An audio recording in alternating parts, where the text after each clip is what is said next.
3626 3626 crore rupees के extension से Pune metro line 2। Second, झारिया एक बहुत पुराना प्रॉब्लमेटिक इश्यू है वहाँ पर, जो अंडरग्राउंड फायर और लैंड के सबसिस्टेंस के कारण जो दिक्कत आती है, उसका एक रिवाइज्ड मास्टर प्लान आज अप्रूव हुआ 5,940 करोड़ रुपीस। और तीसरा, इंटरनेशनल पोटैटो सेंटर, उसका रीजनल सेंटर आगरा उत्तर प्रदेश में 111 करोड़ रुपए के लागत से अप्रूव हुआ। इन तीनों विषय पर मैं डिटेल में आता हूँ। साथियों, पुणे आज देश में one of the largest cities के रूप में उभरा है और बहुत बड़ा इकोनॉमिक सेंटर है, एजुकेशन हब है, R&D का बहुत बड़ा हब है, बहुत अच्छे एजुकेशनल इंस्टीट्यूशंस है वहाँ पर। महाराष्ट्र में सेकेंड मोस्ट पॉपुलर सिटी है। वहाँ की अर्बन ट्रांसपोर्टेशन को एक तरीके से रिजुविनेट करने के लिए लगातार प्रयास किए गए। आपने देखा है कुछ ही समय पहले कैबिनेट के कई निर्णयों में पुणे मेट्रो को लगातार एक के बाद एक प्रोजेक्ट से अपग्रेड किया जा रहा है। अभी करीब 33 किलोमीटर ऑपरेशनल है पुणे मेट्रो और 33 किलोमीटर्स और इसका कंस्ट्रक्शन चल रहा है। आज लाइन 2 इसका 3,626 करोड़ रुपीस के आउटले से इसका एक्सटेंशन अप्रूव हुआ। इससे 12 किलोमीटर 12.75 किलोमीटर्स और ऐड होंगे और 13 more stations will be added. City के जो बहुत फास्ट ग्रोइंग सबर्ब्स हैं ईस्ट और वेस्ट में, वो सब इससे कनेक्ट होंगे। बहुत सारे IT हब्स हैं, एकेडमिक एरियाज हैं और रेजिडेंशियल एरियाज हैं जिसको इसका बेनिफिट मिलेगा। जो ऑपरेशनल लाइन्स है लाइन 1 और लाइन 2, लाइन 1 नॉर्थ और साउथ का कॉरिडोर है, लाइन 2 ईस्ट और वेस्ट का कॉरिडोर है। अगर आप देखेंगे पुणे डिस्ट्रिक्ट को नॉर्थ और साउथ के कॉरिडोर और ईस्ट से वेस्ट का कॉरिडोर, ये दो लाइन 1 और लाइन 2 33 किलोमीटर ऑलरेडी ऑपरेशनल है। इसमें आगे लाइन 1 का जो एक्सटेंशन कुछ समय पहले अप्रूव किया गया था, स्वारगेट से कटराज, ये वाला नीचे वाला सेक्शन जो आप देख रहे हो लाइन 1 का, इसका कंस्ट्रक्शन अभी तेजी से चल रहा है।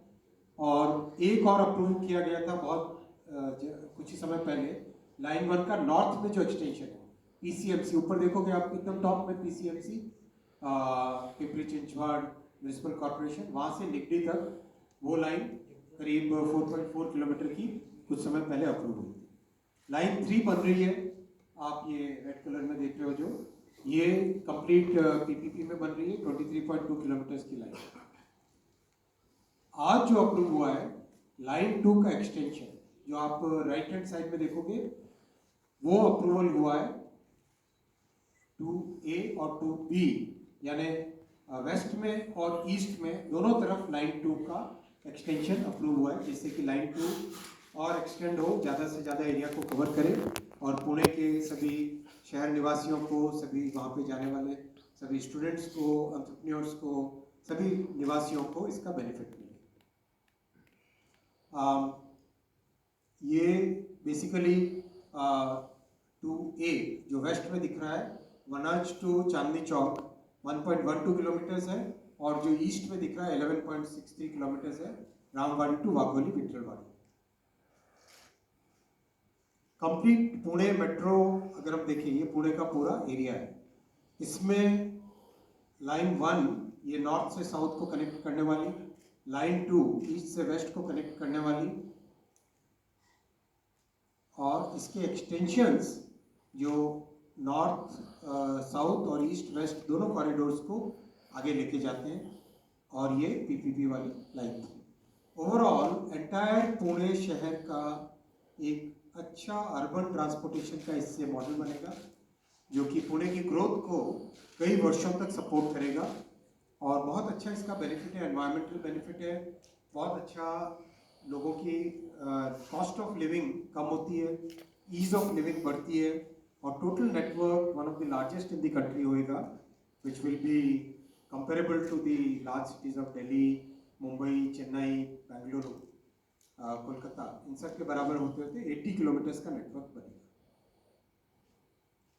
आप जानते हैं कि इन 11 वर्षों में देश में मेट्रो का बहुत रैपिड एक्सपेंशन हुआ है। 2014 से पहले मात्र 5 शहर थे जिसमें मेट्रो थी, आज 24 शहर है जिसमें मेट्रो है। मेट्रो का नेटवर्क जहां 248 किलोमीटर 248 किलोमीटर था, आज 1000 किलोमीटर से ज़्यादा 1036 किलोमीटर्स है। करीब करीब दुनिया में टॉप 3 लार्जेस्ट मेट्रो नेटवर्क्स में भारत की गिनती होने लगी है। डेली राइडरशिप 1 करोड़ से ऊपर पहुंच चुकी है मेट्रो नेटवर्क में। That's a very big change because that really improves people's lives. Cost of living कम होती है, एनवायरमेंटल लोड कम होता है, कार्बन डाइऑक्साइड एमिशंस कम होते हैं, और ट्रैफिक का जो कंजेशन होता है शहर में वो कम होता है। ट्रैफिक के कंजेशन के कारण जो ह्यूमन ट्रेजेडी आती है कई बार एक्सीडेंट्स के रूप में, वो कम होती है। इसीलिए मेट्रो का एक्सपेंशन मोदी जी ने, प्रधानमंत्री जी ने बहुत एक मेथोडिकल वे में इन 11 वर्षों में किया है। इन 11 वर्षों के काम में जो पिछला 1 वर्ष है, उस 1 वर्ष के काम में हमारी मिडिल क्लासेस के लिए और यंग जनरेशन के लोगों के लिए नई अपॉर्चुनिटीज़ क्रिएट हो, उसके लिए बहुत सारे इंफ्रास्ट्रक्चर के प्रोजेक्ट साथ में लिए गए। ये 1 साल की समरी है, करीब करीब 10.5 लाख करोड़ रुपए के टोटल प्रोजेक्ट्स लिए गए, जिसमें कई तरह के प्रोजेक्ट्स हैं। मेट्रो है, हाईवे है, एयरपोर्ट है, पोर्ट है, इंडस्ट्रियल टाउनशिप्स है, रेलवेज है, हाइड्रो प्रोजेक्ट्स है, रोपवेज है।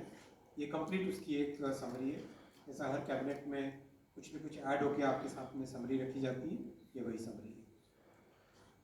ट्रांसपोर्ट सेक्टर में इन्वेस्टमेंट करने से देश का ओवरऑल डेवलपमेंट होता है, एफिशिएंसी बढ़ती है, कार्बन डाइऑक्साइड का लोड कम होता है, कॉस्ट ऑफ लॉजिस्टिक्स कम होती है। इसीलिए अब तक इस 1 वर्ष में 4,61,000 करोड़ रुपए के ट्रांसपोर्टेशन के सभी प्रोजेक्ट्स सैंक्शन किए हैं कैबिनेट ने। मैं साथियों आऊँगा, बहुत इंपॉर्टेंट प्रोजेक्ट है झारिया कोलफील्ड। झारिया कोलफील्ड की एक यूनिक प्रॉब्लम है। कोल कंपनीज का जो नेशनलाइजेशन हुआ था, उससे पहले एक लंबे समय तक अनसाइंटिफिक तरीके से माइनिंग होती है। उस अनसाइंटिफिक तरीके से माइनिंग होने के कारण झारिया के पूरे एरिया में जमीन के नीचे बहुत एक लंबे समय से फायर का इंसिडेंस चल रहा है। उस फायर के इंसिडेंस के कारण वहाँ पे रहने वालों के लिए तकलीफ है, कई बार ज़मीन में से आग निकल के आती है। बहुत एक सीरियस बड़ी प्रॉब्लम है। इस प्रॉब्लम को सॉल्व करने के लिए 2009 में पहले एक मास्टर प्लान बना था। उसमें कई तरह के सुधारों की ज़रूरत थी, और पिछले 10 वर्षों में एक सस्टेन्ड वे में काम किया, जिसके कारण जो एक्टिव फायर साइट्स थी वो 77 से रिड्यूस होकर 27 में आ गई, 77 से कम होकर 27 पे आई, और जो स्टेबलाइज करना था 595 साइट्स में से 39 साइट्स स्टेबलाइज हुई। अब तक की जो लर्निंग रही, उस लर्निंग को लेके एक नया मास्टर प्लान आज कैबिनेट ने अप्रूव किया है, जो कि ये झारिया का नक्शा है। अगर आप देखें, झारखंड का वो हिस्सा जहाँ पे कोल की बहुतायत रहती है, ये दामोदर रिवर के साथ लगा हुआ धनबाद का एरिया, यहाँ पर झारिया कोलफील्ड है। इस तरह की परिस्थिति रहती है। रात में देखो कई जगह पे जमीन में से आग निकली हुई दिखाई देती है। कई जगह जमीन धंस जाती है, क्योंकि नीचे आग लगने के कारण जो कोयला था वो कोयला प्रैक्टिकली फिनिश हो गया, तो वहाँ पे वैक्यूम सा क्रिएट हो जाता है, तो उसके कारण फिर जमीन धंस जाती है। तो ये सब्सिस्टेंस का एक बड़ा एग्जाम्पल है आपके सामने। तो अब जो आज जो कैबिनेट में अप्रूव हुआ है नया मास्टर प्लान, 5,940 करोड़ रुपए का है, और इसमें फंडामेंटल चेंजेस जो आए वो सबसे बड़ा इंस्टीट्यूशनल रीस्ट्रक्चर, कैसे सिस्टम को और स्ट्रेंथन करें, टेक्निकल लोग साथ आए, वर्ल्ड ग्लोबल एक्सपर्ट्स हैं वो सब साथ आए, और जो लोकल नॉलेज है, जो वहाँ के निवासियों ने वर्षों से जो नॉलेज गेन की है, उस नॉलेज का उपयोग करके हम एक सॉल्यूशन लेके आ सके। पहला ये। दूसरा, रिहैबिलिटेशन ऑफ द फैमिलीज, जिनको अपना घर बार इन परिस्थितियों के कारण छोड़ना पड़ रहा है, उनको कैसे एक बेहतर जिंदगी दे सकें, बेटर स्किल दे सकें, बेटर लाइवलीहुड दे सकें, वो ध्यान में रखते हुए यहाँ पे किया गया। और तीसरा, जो रिहैबिलिटेशन वाले एरियाज हैं, उसमें किस तरह से सोशल और इकोनॉमिक इंफ्रास्ट्रक्चर को बेटर करें, रोड्स हो, हॉस्पिटल्स हो, स्कूल्स हो, उन सबको स्ट्रेंथन करें। और चौथा, राज्य सरकार और वहाँ के बाशिंदे, उस एरिया में रहने वाले, धनबाद के झरिया के उस एरिया में रहने वाले जो निवासी हैं, जो परिवार हैं, उन सबको एक साथ, उन सबको साथ लेके, उनकी भावनाओं के साथ जुड़ के, उनकी जीवन शैली के साथ जुड़ के, उनकी ज़रूरतों को समझ के कंप्लीट मास्टर प्लानिंग और एग्जीक्यूशन किया जाएगा। वो इसका बहुत बड़ा एक फैक्टर है।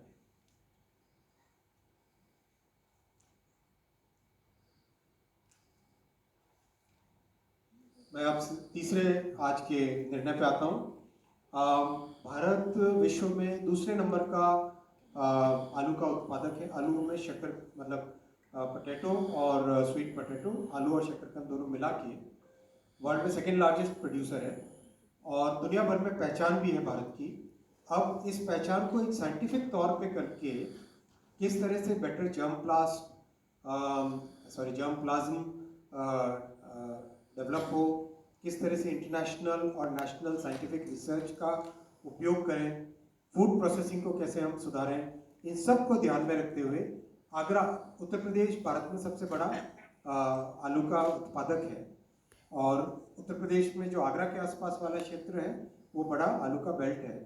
उस बेल्ट में आगरा में जो इंटरनेशनल पोटैटो सेंटर है उसका रीजनल सेंटर स्थापित किया जाएगा 111 करोड़ रुपए की लागत से।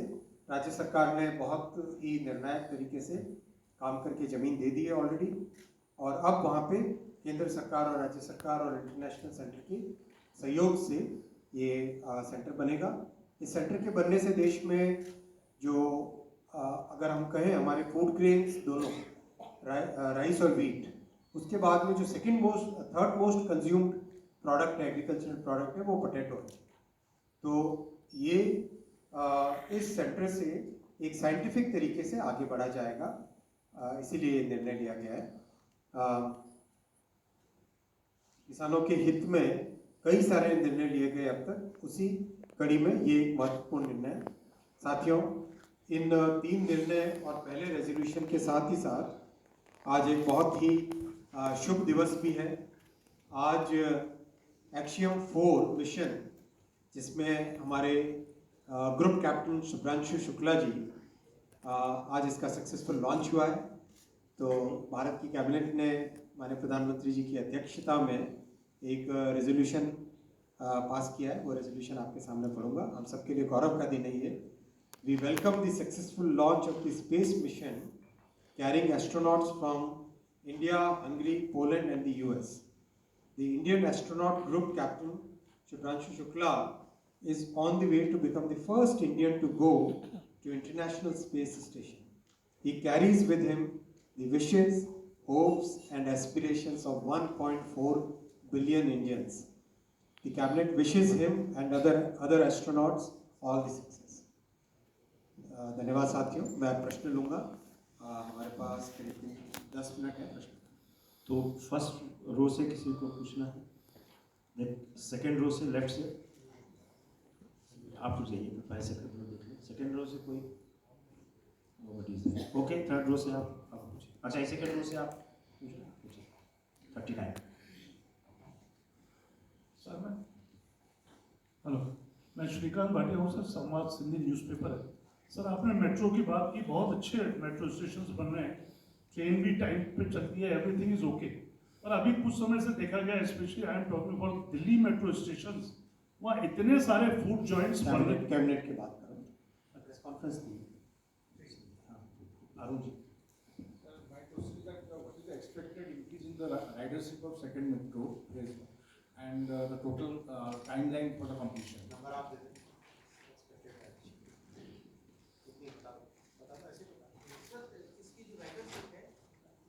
माइक 96,000 पे जो शुरुआत होगी 2000 जब ये बनेगा 29 में, और it will ramp up to 4 lakhs in 2057. Next third row आप पूछ रहे थे। हाँ बताइए। सर मैं लक्ष्मण सिंह विसियावाद से, मेरा सवाल ये है कि अलग अलग मंत्रालयों के कई विभाग हैं जिनके ऊपर स्पेक्ट्रम यूजेज चार्जेस पर लगने वाला लेट भी काफ़ी बकाया है। कैबिनेट में जो कुछ भी हुआ वो सब मैंने आपके सामने रख दिया। आज वैसे पुणे मेट्रो के उपलक्ष्य में आज vada pav sir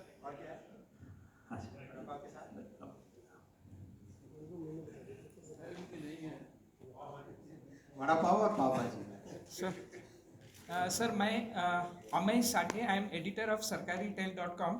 sir I am from Pune, I hello from Pune and मैं अभी 2 दिन पहले ही पूना में था। सर पूना की मेट्रो तो बहुत लाजवाब बनी है, पर सर आप जब एक्सपेंशन कर रहे हैं, सबसे बड़ी प्रॉब्लम जो आ रही है पूना में is a last mile connectivity. Metro stations पे कहीं पे भी पार्किंग की सुविधा नहीं है। That's one suggestion for you. Hello, कैसे हैं आप? Good. Hi sir, I'm Vivek from Economic Times. Sir, regarding the decision on Jharia, जो 2009 का मास्टर प्लान था, उसका सर कितना बजटरी एलोकेशन था, और जो आपने आज मास्टर प्लान अप्रूव करा है, ये आप लोग कब तक अचीव करने का सोच रहे हैं? 2009 का बजटरी एलोकेशन है आपके पास? आज वाला प्रोजेक्ट करीब अभी वाला तो 3 साल का है। 3 साल का है। The first phase is for 3 years. The original first phase allocation 2009 7,112. That was the allocation. 7112 269 in left, right, left. Hi sir, मेरा नाम अनुवेश राज है, मैं जी मित्र से। सर झरिया मास्टर प्लान पे मेरा सवाल है। सर झरिया में से 77 जो क्रिटिकल साइट्स थे, उसमें से 27 जो है उसको डाउज ऑफ कर दिया गया है। तो फर्स्ट फेज में क्या बाकी के ये रिमेनिंग है?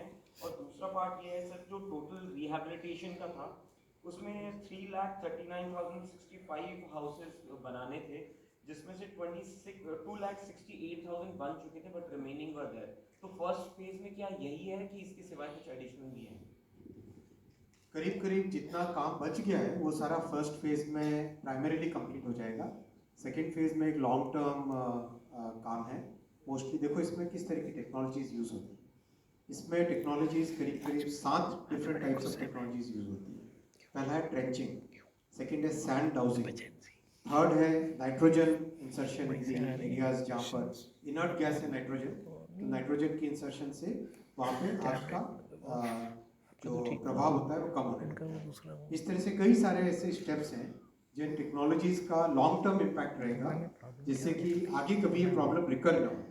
तो फर्स्ट फेज में मोस्टली रिहेबिलिटेशन का और फायर डाउजिंग का जो काम बचा हुआ है वो सारा कंप्लीट हो जाएगा। सेकेंड फेज में इसको लॉन्ग टर्म के हिसाब से काम From that side, anybody on third? Fourth row?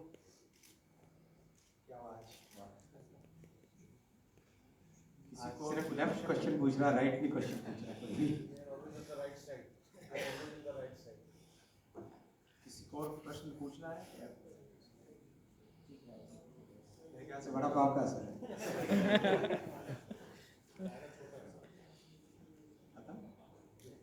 Thank you sir. धन्यवाद।